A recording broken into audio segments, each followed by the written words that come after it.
ஹalleluya! தேவனுக்கு ஸ்தோத்திரம். தேவனுடைய மகா கிருபையினாலே ஹைதராபாத்ல நடந்த கெட் டுகெதர் நிகழ்ச்சியில தேவன் ஆசீர்வதிச்சாரு. ரிஜிஸ்டர் பண்ண எல்லாரும் ரொம்ப ஆர்வத்தோட இந்த ஒன் டே கெட் டுகெதர்ல கலந்துக்கிட்டு எவ்வளவோ ஆசீர்வதிக்கப்பட்டாங்க. அது சின்ன கூட்டமா இருந்தாலும் அங்க தேவனோட சன்னதியில நிறைவா நாங்க நினைக்கிறோம். ஹalleluya! பிரியமான தேவனுடைய பிள்ளைகளே, உங்களுக்கு ஒரு நற்செய்தி.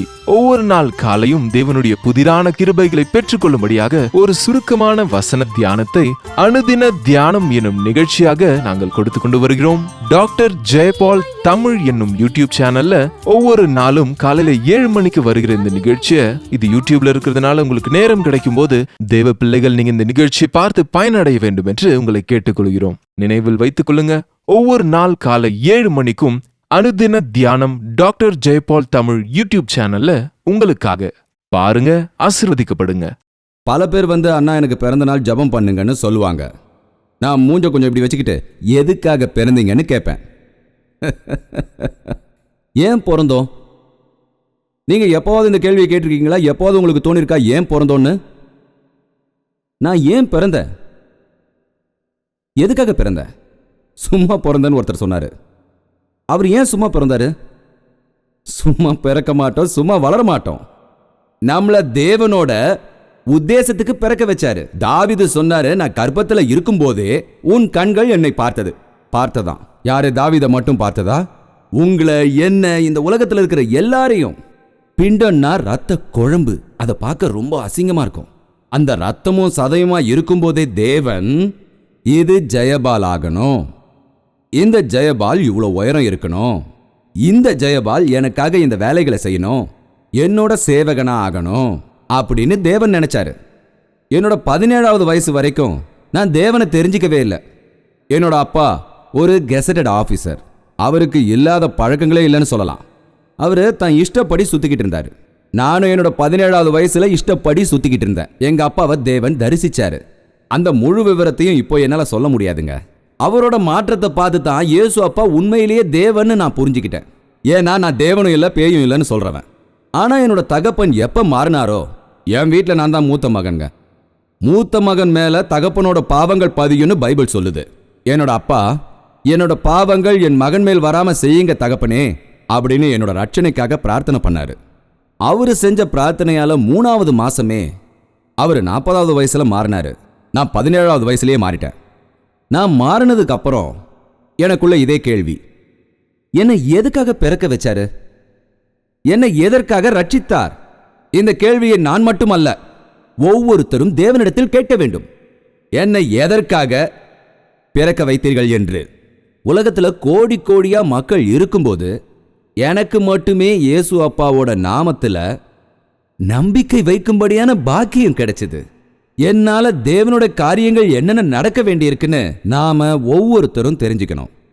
அதை தெரிஞ்சுக்கிற வரைக்கும், உங்க வழியில நீங்க போய்கிட்டு இருக்கிற வரைக்கும், நான் ரட்சிக்கப்பட்ட எனக்கு வளர்ச்சி இல்லையே, நான் ரட்சிக்கப்பட்ட எனக்கு திருப்தி இல்லையே, நான் ரட்சிக்கப்பட்டேன்னு எனக்கு ஜெயம் இல்லையே, நான் ரட்சிக்கப்பட்டு என் வாழ்க்கையில எதையும் என்னால சாதிக்க முடியாம போயிடுச்சே, இந்த மாதிரி பல பேரும் துக்கப்பட்டு இருக்காங்க. காரணம், தேவனோட சித்தத்தில் நீ இருந்தால் உனக்கு பலன் உண்டு. தேவனின் சித்தத்தில் நீங்கள் இருந்தால் உங்களுக்கு முன்னேற்றம் உண்டு.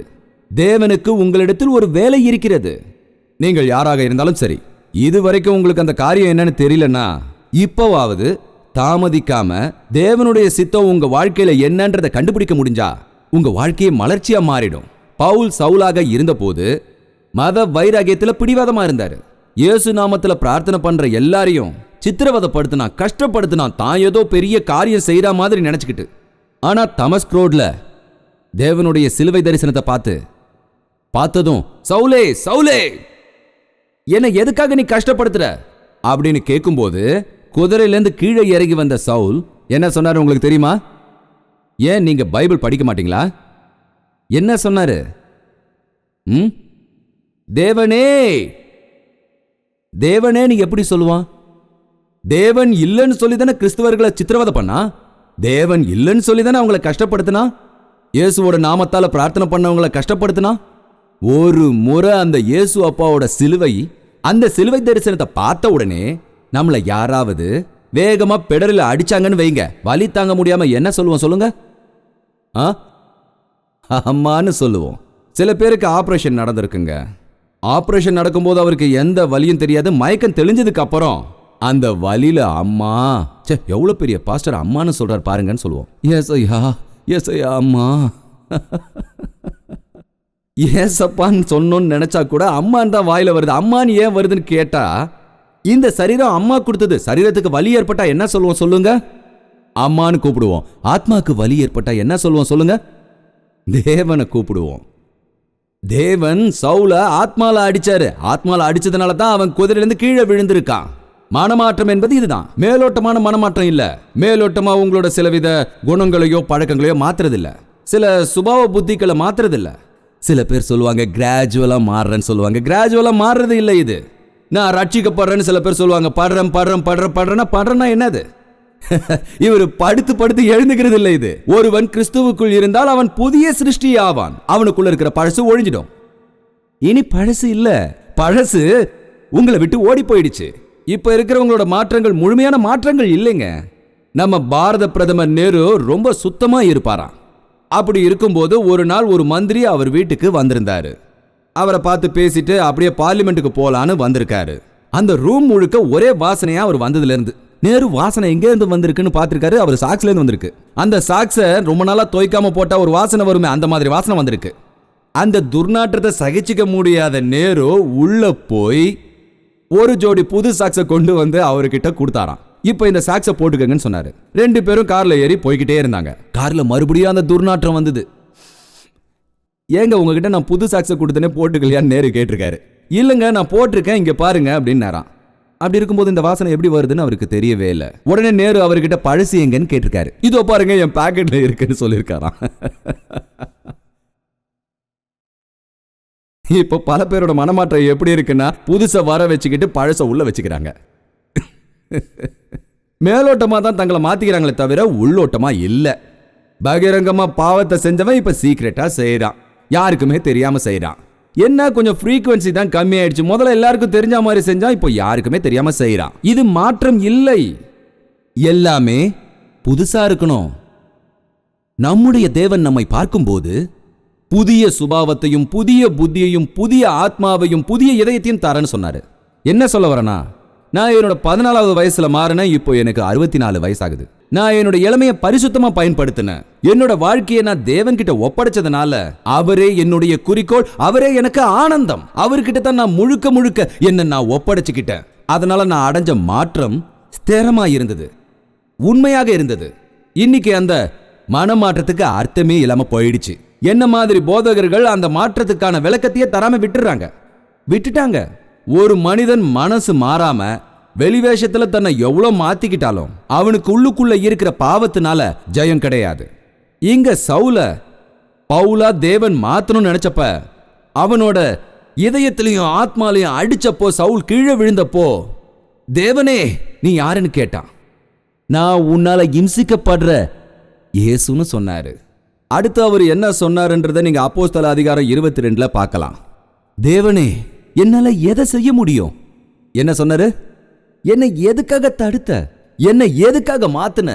எனக்கு எதுக்காக தரிசனம் கொடுத்தீங்க? என் மேல ஏன் அன்பு செலுத்தினீங்க? என்னை எதுக்காக தேர்ந்தெடுத்தீங்க? இப்ப என்னால என்ன செய்ய முடியும்? நீ எழுந்து தமசுக்கு போ, அங்க அனன்யா உனக்காக பிரார்த்தனை பண்றாரு. ஜனங்களுக்கு சாட்சியாகத்தான் நான் உன்னை தேர்ந்தெடுத்தேன்னு சொன்னாரு. என் சருமங்களை தாங்கிக் கொள்ளக்கூடிய பாத்திரமா உன்னை தேர்ந்தெடுத்தேன் அப்படின்னு தெளிவா தேவன் சொன்னாரு. அன்னிலிருந்து சவுலோட வாழ்க்கையை பாத்தீங்கன்னா பவுலா மாறினதுக்கு அப்புறம் பின்னோக்கி நடக்கவே இல்லை. பவுலா அவர் எவ்வளவு பெரிய காரியங்களை செஞ்சாரு, கிறிஸ்துவோட பாதையிலேயே நடந்தாரு. அந்த பவுல் தன்னோட வாழ்க்கையில தேவனோட சித்தங்கள் எல்லாத்தையும் நிறைவேற்றினாரு.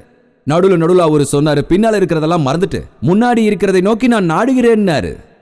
எது எனக்கு லாபங்களோ அது எல்லாத்தையும் நான் நஷ்டம் நினைக்கிறேன்னு சொன்னாரு.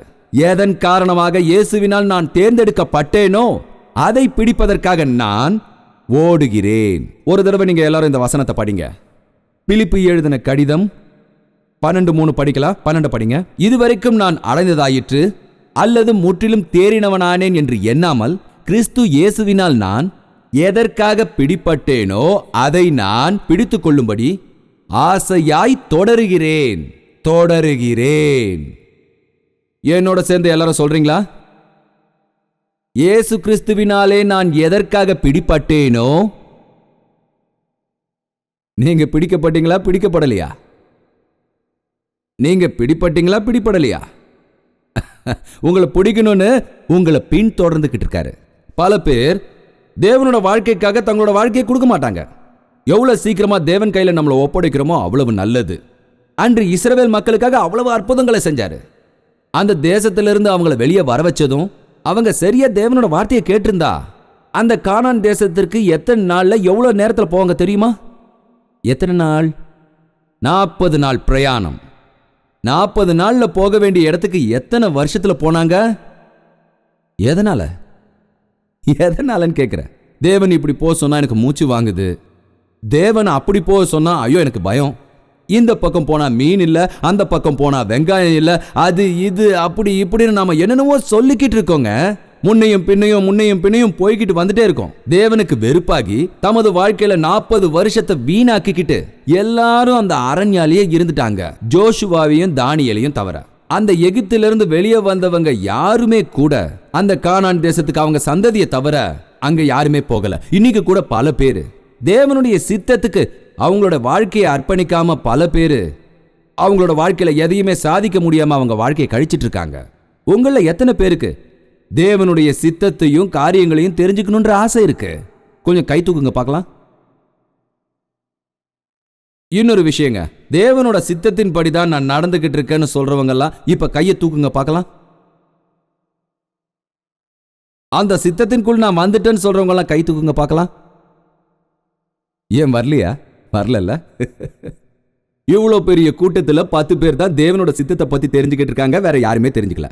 தேவனிடத்தில் ஓரவஞ்சனை இல்லை. நீங்க என்னோட நாமங்களை கேட்காதனால உங்களுக்கு கிடைக்கலன்னு சொல்லுவாரு. தேவனை கேளுங்க.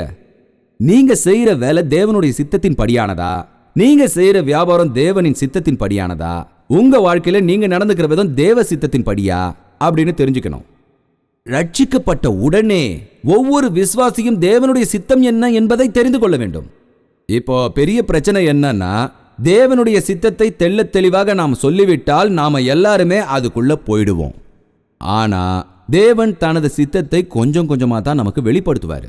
கொஞ்சம் காலவைன்னு சொல்லும்போது ஒரு அடி எடுத்து வச்சதுக்கு அப்புறம் அடுத்து என்ன செய்யணும்னு கேட்டா சொல்ல மாட்டாரு.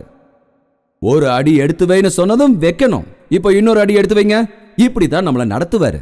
மொத்தமா ரூட் மேப் எல்லாம் கொடுத்து நீ அப்படி செய்யணும் இப்படி செய்யணும்னு முன்னாடியே சொல்லிட்டா நீங்க ஈஸியா தேவனால அழைக்கப்படுவீங்க. ஆனா தேவனுடைய எண்ணம் நீங்க அவரை நம்பணும். ஒரு பக்தன் சொன்னான், நான் நடக்கிற பாதை எனக்கு தெளிவா தெரியாதுங்க, ஆனா என்ன நடத்துற தேவனை தெளிவா தெரியும்னாரு. என்ன நடத்துற தேவன் என்னை கைவிட மாட்டாரு, என்ன வழி தவற விட மாட்டாரு, என்னை கைவிட மாட்டாரு, என்ன தவறான வழியில நடக்க விட மாட்டாரு, என்ன அப்படி விட மாட்டாரு, என்ன உயரமான இடத்துல கொண்டு போய் வைப்பாரு அப்படின்னு நான் நம்புறதா சொன்னாரு. உண்மையில் தேவன் மீது விசுவாசம் வைத்தால் நீங்க உங்க வாழ்க்கையில எதிர்கொள்ற போராட்டங்கள், சிரமங்கள் ஒரு தடவை நம்ம யோசிச்சு பார்த்தா இல்ல தியானம் செஞ்சு பார்த்தா, தேவனோட சித்தத்தை தெரிஞ்சுக்கிட்ட மோசேவும் சரி, தேவனின் சித்தப்படி தேவனின் ஆசீர்வாதத்தை பெற்ற தாவீதும் சரி, தேவனின் சித்தப்படி நடந்த ஆபிரகாமும் சரி, தேவ சித்தத்தின்படி நடக்கும் வேறு யாராக இருந்தாலும் சரி, பவுலை எடுத்துக்கங்க. அவர் வாழ்க்கையில ஹாயா இருந்தாரு, சுகமா இருந்தாரு, எந்த கவலையும் இல்லாம சுகமா இருந்தாங்கன்னு உங்களை யாராவது சொல்ல முடியுமா? தேவ சித்தத்தின்படி நடந்தா எனக்கு ஏன் இவ்வளவு கஷ்டம்? தேவ சித்தப்படி இருந்தா எனக்கு ஏன் இந்த கவலை? தேவ சித்தத்தின்படி நடக்கும்போது எனக்கு ஏன் அவமானம்? நம்மள நிறைய பேர் இந்த கேள்வியை கேட்டுட்டு இருப்போம். கேட்பீங்கல்ல? தேவன் தன்னுடைய பாத்திரமாக உங்களை பயன்படுத்தும் போது, ஒரு வடிவமா செய்யும் போது இந்த மண்பானை இது உடையாத நான் உறுதியா செஞ்சிருக்கேன் அப்படின்றத நிரூபிக்க அவர் தன் தலைக்கு மேல அதை உயர்த்தி தூக்கி அப்படியே கீழடிப்பாரு. ஒருவேளை அதால வலி தாங்க முடியலன்னா அப்பா சொல்லுவீங்களா? சொல்ல மாட்டீங்களா? தேவன் நம்மளை சோதனைகளை எதிர்கொள்ற மனிதனா உருவாக்கணும்னு, மற்றவங்களுக்கெல்லாம் நம்ம ஒரு மாதிரியா இருக்கணும்னு அன்னைக்கு ஆபிரகாம அவரு சோதிச்சாரு. இல்லாம இருந்து புள்ளைய கொடுக்கறேன் குழந்தைய கொடுக்கறேன்னு ஆகாயத்துல உள்ள நட்சத்திரமாக்குறேன், இஸ்ரவேலுக்கு ராஜாவாக்குறேன்னு சொன்னாரு. எனக்கு 90 வயசு ஆயிடுச்சு, 99 வயசு ஆயிடுச்சு, 100 வயசு ஆயிடுச்சு, இன்னும் தரலையே. இந்த மாதிரி எதுவும் அவரு சொல்லவே இல்லை. நம்பினாரு. 100 வயசு நெருக்கத்துல 97 வயசுல அவங்களுக்கு தேவன் கர்ப்ப பலத்தை கொடுத்தாரு. அவரால் செய்ய முடியாத காரியம் ஒன்று இருக்கான்னு நிரூபிச்சாரு. கொடுத்த மாதிரியே கொடுத்து அந்த குழந்தை வளர்ந்து பெரியவன் ஆகும்போது திடீர்னு ஒரு நாள் தேவன் தோன்றி ஆபிரகாம்னு கூப்பிட்டாரு. சொல்லுங்க தேவனேன்னு சொன்னாரு. உனக்கு இருக்கிற ஒரே மகனை எனக்காக மொரியா பர்வதத்தின் மேல கொண்டு வந்து தகன பலியா கொடுன்னு கேட்டாரு. நாமளா இருந்தா என்ன செய்வோம் சொல்லுங்க? நீ எல்லாம் என்ன தெய்வம், என்ன தெய்வம்? கொடுத்த மாதிரியே கொடுத்துட்டு திருப்பி தகன பலி கேட்கிற? கேட்போம்ல. உங்களுக்கு ஒரு நல்ல வேலையை கொடுத்து அந்த வேலையை விட்டுட்டு எனக்காக சேவை செய்ய வான்னு சொன்னா வருவீங்களா? தேவனால அழைக்கப்பட்டீங்களா? தேவனால அபிஷேகிக்கப்பட்டீங்களா? தேவன் சொல்ற சேவைகளை செய்வீங்களா? உண்மையான சேவகனுக்காக இந்த உலகம் எதிர்பார்த்து காத்துக்கிட்டு இருக்கு. ஆபிரகாம் தேவன் சித்தத்தின்படி ஒவ்வொரு அடியா தேவன் எந்த இடத்துல சித்தமா இருக்காரோ அந்த பட்டணத்தை நோக்கி ஒவ்வொரு யாத்திரிகர்களும் பயணம் செஞ்சாங்க. விசுவாசத்துக்கு பேதுரு இருந்தாரு. தேவனுடைய சித்தத்தை தெரிந்து கொள்வது எப்படி? பல பேர் தேவனோட சித்தம் தெரிஞ்சுக்கிறதுக்காக அங்க இந்த பொண்ணை பார்த்தோம், அந்த பொண்ணை பார்த்தோம், அந்த பொண்ணு ஒல்லியா இருந்தது, இந்த பொண்ணு உயரமா இருந்தது, இது குண்டா இருந்தது, இந்த பொண்ணு குட்டையா இருக்கு, கருப்பா இருக்கு, இந்த பொண்ணு வீட்டுல 10 லட்சம் தராங்க, அந்த பொண்ணு வீட்டுல 1 லட்சம் ரூபாய் தராங்க. தேவன் முன்னால வச்சு நீங்க பிரார்த்தனை பண்ணுங்க, 10 லட்சமா 1 லட்சமா இல்ல 10 லட்சமா இல்ல 1 லட்சமான்னு. அது இல்லைங்க தேவனோட சித்தம். யுஎஸ்ஏக்கு போகணுமா, யூகேக்கு போகணுமா, இல்ல யூகேக்கு போகணுமா, யுஎஸ்ஏக்கு போகணுமா, இல்ல 2 நாட்டுக்கும் சேர்ந்து போகணுமா, இது இல்லைங்க தேவனோட சித்தம். தமிழ்நாட்டுக்கு போட்டோமா, ஆந்திராவுக்கு போட்டோமா, தமிழ்நாட்டுக்கு போட்டோமா, ஆந்திராவுக்கு போட்டோமா, சேலத்துக்கு போகட்டுமா, மதுரைக்கு போகட்டுமா, திருச்சிக்கு போகட்டுமா, இல்ல சிதம்பரத்துக்கு போகட்டுமா, சொல்லுங்க சொல்லுங்க ஏசையா. இவங்க இதுதான் கேட்பாங்க, அவர் அந்த ஊருக்கு போன்னு சொல்வாரு. இது தேவன் சித்தம் இல்லைங்க. தேவனுக்கு ஆப்ஷன் எதுவும் கொடுக்கறது இல்ல. சில பேர் இன்னும் அதிகமா, நான் ஒன்று மனசில் நினச்சிக்கிட்டேன், அது என் மனசை விட்டு போக மாட்டேங்குது, நான் மதுரையிலேயே இருக்கிறேன், அந்த பொண்ணையே நான் கல்யாணம் பண்ணிக்கிறேன், நான் கல்யாணம் பண்ணிக்கிட்டேன் அந்த பொண்ணை தான் கல்யாணம் பண்ணிப்பேன், இல்லைனா தூக்கு மாட்டி தற்கொலை பண்ணிப்பேன். என்னங்க இது? தேவனே கருணை காட்டு, நான் சாகாம இருக்கணும்னா எனக்கு முத்திரையிடு, ரப்பர் ஸ்டாம்ப் கொடு, செஞ்சுக்கப்போ அப்படின்னு விட்டுருவாரு. அது இல்லைங்க. நீங்க ஆல்ரெடி ஒன்று ஃபிக்ஸ் ஆகி தேவனோட ரப்பர் ஸ்டாம்பை போட்டுக்கிறது இல்லை. இது 2 ஆப்ஷன் கொடுத்து தேவன்கிட்ட அதுவா இதுவான்னு கேட்கறது இல்லை. இது உங்க இதயத்தை காலியா வச்சுக்கிட்டு ஒரு வெள்ளை பேப்பரை எடுத்துட்டு போங்க. தேவனே உங்க சித்தம் என்னவோ அதை எழுதுங்க, நான் இதுல கையெழுத்து போடுறேன். பொறுப்பை அவர்கிட்ட கொடுங்க. உங்க சித்தம் எதுவோ அதை இதுல எழுதுங்க, உங்க சித்தத்தை நான் ஒத்துக்கிட்டு கையெழுத்து போடுறேன்னு சொல்லுங்க. எனக்குன்னு எந்த தேர்வும் இல்லை, எனக்குன்னு எந்த முடிவும் இல்லை, உங்க சித்தத்தின் படிதான் நான் செய்வேன்னு சொல்றவங்க தான் தேவனோட சித்தத்தை நல்லா தெரிஞ்சுப்பாங்க. இன்னைக்கும் பல பேர் தேவனோட சித்தத்தில் தவறி போனதுனால வாழ்க்கையில் ஆசீர்வாதம் இல்லை, சந்தோஷம் இல்லை, கஷ்டங்கள், சிரமங்கள். விசுவாசிகளுக்கும் கஷ்டங்கள் இருக்கு, ஆனா அந்த கஷ்டத்திலையும் அவங்களுக்கு ஒரு சந்தோஷம் இருக்கும், கஷ்டங்கள்ல ஒரு விடுதலை இருக்கும், அந்த சிரமத்தில் அவரோட கிருபை இருக்கும். அந்த கஷ்டங்கள்ல கூட அது they will become stepping stools. நாம உன்னதமான இடத்துக்கு போறதுக்காக அந்த சிரமங்கள் நமக்கு உதவி செய்யும். கிறிஸ்துவோட உருவப்படி வரதுக்காக அந்த சிரமங்கள் நமக்கு உதவி செய்யும். அவர் மூலமா சிரமத்தால நான் சோதிக்கப்படும் போது தங்கத்தை போல நான் வெளிவந்தேன்னு சொன்னாரு யாக்கோபு. நான் சிரமங்களால மேன்மையானன்னு சொன்னாரு தாவீது. இன்றும் தயவு செய்து இதுவரைக்கும் நீங்க தேவனோட சித்தத்தை அறிஞ்சிக்காம போனீங்கன்னா, உங்க வாழ்க்கையில நீங்க தேவனோட சித்தத்தை தாண்டி போயிருந்தீங்கன்னா, திரும்பி தேவனோட சன்னதிக்கு வந்தீங்கன்னா, தேவனோட பர்மிஷன் கிடைச்ச அந்த, அதாவது அனுமதிக்கப்பட்ட சித்தம், சில நேரங்கள்ல அனுமதிக்கப்பட்ட தேவனோட சித்தத்துல இருக்கும்போது தேவனோட கிருபை நமக்கு இருக்கும். தவறி போன நீங்க திரும்பி வந்தீங்கன்னா உங்க வாழ்க்கை மொத்தமும் மாறிடும். ஆனா உங்க நேரம் திரும்பவும் வராது. அதனால தேவன் உங்க மீது கொண்ட எண்ணங்கள் மாறி போகலாம். தேவன் உங்களை மன்னித்து உங்களை பரிசுத்தமாக்குவதற்காக தேவன் எப்பொழுதும் காத்து கொண்டிருக்கிறார். என்னுடைய வாழ்க்கை தேவனுடைய கையில் இருக்கிறது. அவரோட சித்தம் இல்லாம எனக்கு எதுவும் நடக்காது. நமக்குள்ள விசுவாசம் இருந்தால் அவருடைய சித்தம் என் மீது விடும்பொழுது நான் பரிசுத்தமாவேன், நான் பாக்கியவானாவேன். இந்த ராத்திரி சமயத்துல தேவன் உங்களை ஆசீர்வதிப்பாராக. உங்க வாழ்க்கையில பெரிய அற்புதத்தை உண்டாக்க போறாரு. எல்லாரும் கொஞ்சம் எழுந்து நில்லுங்க, கண்ணை மூடி பிரார்த்தனை பண்ணுங்க. தேவனுடைய சித்தத்தை அறிந்தீர்களா? தேவனுடைய சித்தப்படி நடக்கிறீர்களா? ஒவ்வொருத்தரும் உங்க தலை வணங்கி பிரார்த்தனை பண்ணலாம். நீங்கள் திருப்தி அடைந்து போகும்படி, நீங்கள் ஆசீர்வதிக்கப்பட வேண்டும் என்றும், உங்களுக்கு சமாதானம் கிடைக்க வேண்டும் என்றும், நீங்கள் கட்டுகளிலிருந்து விடுவிக்கப்பட வேண்டும் என்றும், உங்கள் பிரச்சனைகளிலிருந்து விடுவிக்கப்பட வேண்டும் என்றும் இந்த ராத்திரியில உங்களை தேவன் ஆசீர்வதிக்க வேண்டும். தேவன் நமக்குள்ள சஞ்சரிச்சிருக்காரு. நீங்க எல்லாரும் அவர்கிட்ட கேளுங்க. தேவனே, இன்று இரவு எங்களை பாருங்கள். தேவனே, எங்க வாழ்க்கையில இப்பவே நாங்க நிறைய நேரத்தை வீணடிச்சிட்டோம். எதற்காக நீங்கள் என்னை பிடித்துக் கொண்டீரோ அதை நான் நன்றாக பிடித்துக்கொள்ள எனக்கு உதவி செய்யுங்கள். அப்படின்னு இந்த நேரத்தில் நீங்களும் பிரார்த்தனை பண்ணிக்கங்க. தேவனுடைய சித்தத்தில் நீங்கள் இருக்கீங்களா? விசுவாச வாழ்க்கையில் நீங்க இருக்கீங்களா? இன்னும் பிரச்சனையோடையே இறுக்கத்தோடையும் போராட்டத்தோடையும் வளர்ச்சியை அடைய முடியாம விழுந்து எழுந்து கிறிஸ்துவ பக்தியை அடைந்து திருப்தி இல்லாத கிறிஸ்துவ பக்தியை அடைந்து உங்களை நீங்க நஷ்டப்படுத்திக்கிட்டு இருக்கீங்களா? இன்னைக்கு ராத்திரி உங்களுக்கு தேவன் ஒரு அற்புதத்தை செய்வார். சமாதானம் இல்லாதவர்களுக்கு சமாதானத்தை கொடுத்து தன்னோட சாட்சியா தனது வாழ்க்கையை வாழும்படியாக பரிசுத்த ஆவியானவர் உங்களை ஆசீர்வதிப்பாராக. பரிசுத்தவானே, கை உயர்த்தி நிற்கும் உங்கள் பிள்ளைகளை நீங்கள் பாருங்கள் தகப்பனே. எங்கள் வாழ்க்கையில் நிம்மதி இல்லையே, எங்களது வாழ்க்கையில் எந்த முயற்சியும் வெற்றி அடையவில்லையே, இப்படி நடந்ததையே நினைத்துக்கொண்டு ஒரு வகையான மன அழுத்தத்தில் நான் இருக்கிறேன். மன அழுத்தத்திற்கு இடம் கொடுத்திருக்கிறேன். நான் செய்த தவறுகள் என்னை பின்தொடர்கிறது. எனது பாவங்கள் என்னை வேதனையில் ஆழ்த்துகிறது. பிதாவே, எனக்கு விடுதலை அளியுங்கள். தேவனே, சமாதானத்தை ஏற்படுத்துங்கள். உனது சன்னதியில் கை உயர்த்தி நிற்கும் என்னை பாருங்கள் தகப்பனே. நசரேனாகிய இயேசு கிறிஸ்துவின் நாமத்திலே கலவர மனதோடு இருக்கிற ஆத்மாக்களை, மனம் நொந்து இருக்கும் ஆத்மாக்களை, நலிந்து போயிருக்கும் ஆத்மாக்களை விடுவியுங்கள் தகப்பனே. இனி நீங்க யாருமே உங்க வாழ்க்கையில நிம்மதி இல்லைன்னு சொல்ல மாட்டீங்க. அதற்காக தேவன் அற்புதத்தை நிகழ்த்துவார்.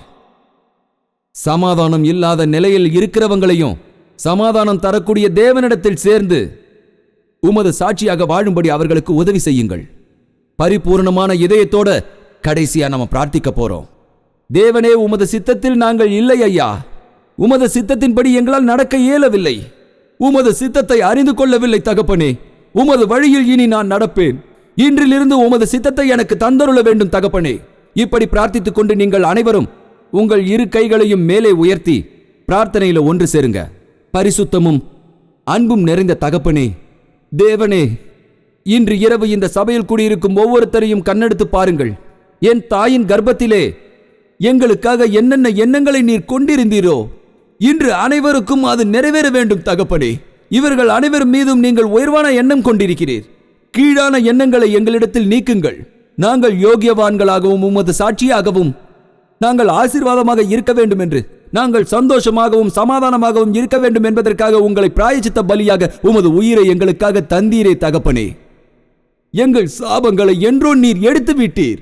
இன்று இரவு எங்கள் மீது இருக்கும் ஒவ்வொரு சாபத்தையும் நசரேனாகிய இயேசுவின் நாமத்திலே உமதிடத்திலே நாங்கள் ஒப்படைக்கிறோம். உமது ஆசீர்வாதத்தை எங்கள் மீது இறக்குங்கள் தகப்பனே.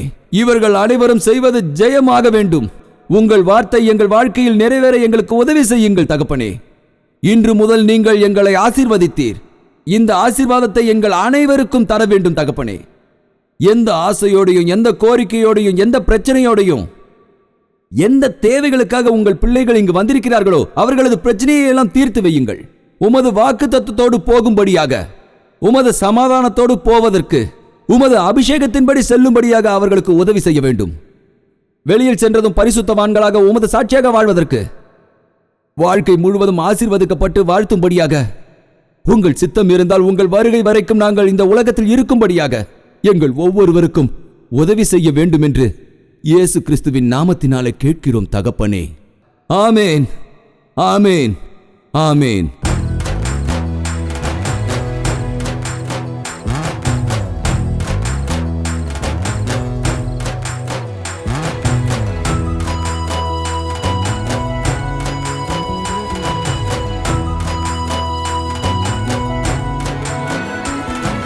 முதலும் முடிவும் நீரே எனக்கு பரிசுத்தரே.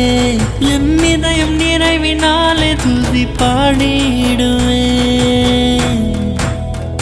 நான் பரவசமாயாகிடுவேன் உம்மை நோக்கினால். இதய கோவினிலே அமர்ந்திருக்கும் தேவன் நீர்தானே. நீர்தான் என் கானமே, நீர்தான் என் தியானமே, நீர்தான் என் சர்வமே, நீர்தான் என் ஜீவமே. நான் பரவசமாயாகிடுவேன் உம்மை நோக்கினால். இதய கோவிலிலே அமர்ந்திருக்கும் தேவன் நீர்தானே.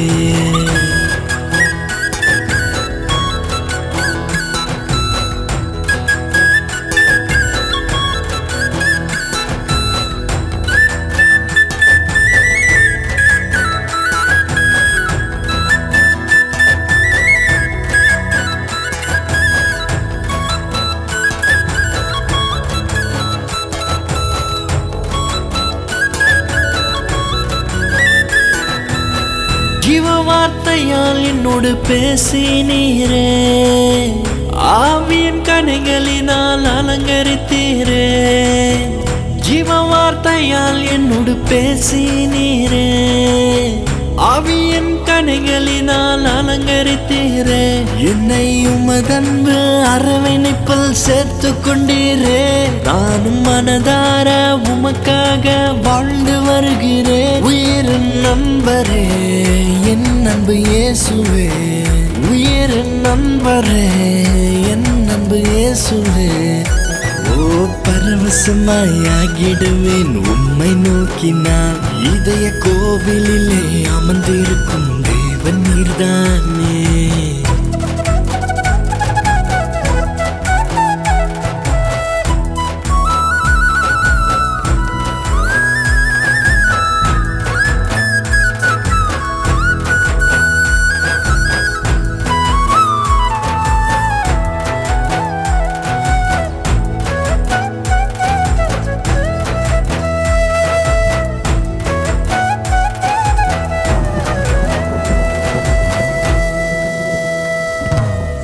நிரம்புது மனமே உன் சந்நிதி மலையில், இறங்குது தினமே உன் ஆவியின் கிருபை.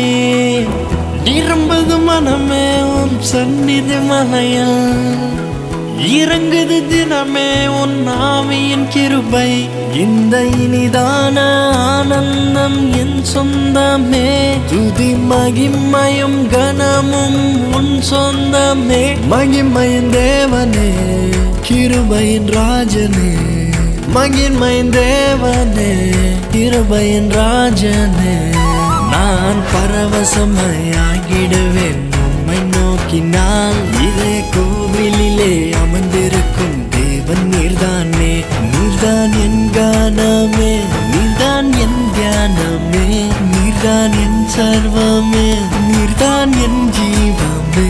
நான் பரவசமாகிடுவேன் உம்மை நோக்கினால், இதய கோவிலிலே அமர்ந்திருக்கும் தேவன் நீர்தானே.